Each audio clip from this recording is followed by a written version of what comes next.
माननीय शिंदे साहेब असतील, मी असेल किंवा अजितदादा असतील, आमच्या महायुतीत कुठलेही मतभेद नाही।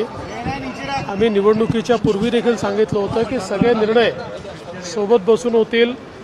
आमचे श्रेष्ठी आहेत, ते आमच्या सोबत बसून सगळे निर्णय घेतील, त्याप्रमाणे सगळे निर्णय होणार आहेत। त्यामुळे मला असं वाटतं की कोणाच्या मनात जर काही किंतु परंतु असेल तर आज माननीय एकनाथराव शिंदे साहेबांनी तो देखील दूर केलेला आहे। माननीय शिंदे साहेब असतील, मी असेल किंवा अजितदादा असतील, आमच्या महायुतीत कुठलेही मतभेद नाही। आम्ही निवडणुकीच्या पूर्वी देखील सांगितलं होतं की सगळे निर्णय सोबत बसून होतील। आमचे श्रेष्ठी आहेत, ते आमच्या सोबत बसून सगळे निर्णय घेतील, त्याप्रमाणे सगळे निर्णय होणार आहेत।